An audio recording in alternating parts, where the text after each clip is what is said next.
మూడు ఇండ్లకి ఇచ్చినాడు 3 సంవత్సరాలు అవుతుండే. అదే అదే ఇద్దరు పిల్లలు అయితే 6 మంది పిల్లలు అయితే అవుతుండే. మీరు కూడా ఇప్పుడు మంచిగా ఉండాలి, మంచిగా తినండి, మంచిగా ఉండండి. ఎందుకంటే ఏజ్ ఎక్కువ అయింది.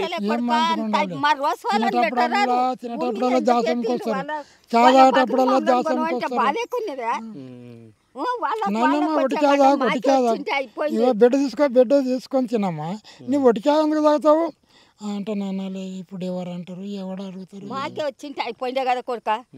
వాళ్ళకు వచ్చే గంట మా కన్నరా మమ్మల్ని భూమి మీద ఎనికెట్టిండు కొడుక. ఈ రోజు వాళ్ళ కన్ను గంటల మోకాలు నొప్పి లేచింది ఏడు. ఎక్కడ పింఛని రాదు, అయిపోకోకనికి వస్తా నాకు రాదు. ఇంత పరిస్థితి మమ్మల్ని చేసేది పోయి మన్ను వాళ్ళే పోయి పండిరు చూడు.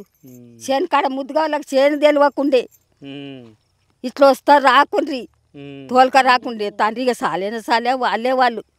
అయితే ఇప్పుడు తీసుకొచ్చిన తర్వాత వాళ్ళ మొహాలకి ఏమైనా ఫేస్లకి ఏమైనా దెబ్బలు తాకినాయా, మంచిగా ఉన్నారా? నాకు కన్ను గంటలాడుతుంది ఆ కొడుక. కన్ను గంటలాడేటోళ్ళకి మా అబ్బో మంది అంటే మంది ఓన పడుతుండదు. ఆ పొద్దు కళ్ళు కనిపించాయా? ఇగో ఈ కన్ను చూడు కొడుక. నాకు ఈ కన్ను చేపించుకున్నా 20 సంవత్సరాలు అయ్యి. ఇదేం పూర గంటలాడ ఇది ఒకటే గంటల పడుతుంది చూడు. మంచిగా తిని మంచిగా ఉండాలి సరేనా. ఎట్లా మారవాలి కొడుక, మాకు వచ్చేది ఉండే కొడుక. వీళ్ళకి వచ్చే బదులు మాకు వచ్చింటే అయిపోయిండే కదా.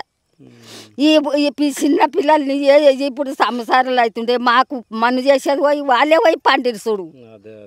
ఇక ఏం చేయలేము, ఇక దేవుడు చేసింది కాబట్టి. సరే అమ్మా, నువ్వు మంచిగా ఉండాలి సరేనా, మంచిగా ఉండాలి. యాదికి వస్తారా ఇక ఇట్లనే ఏడుపు వస్తుంది. ఇక గట్లనే తింటున్నాం, గట్లనే ఉంటున్నాం. ఇక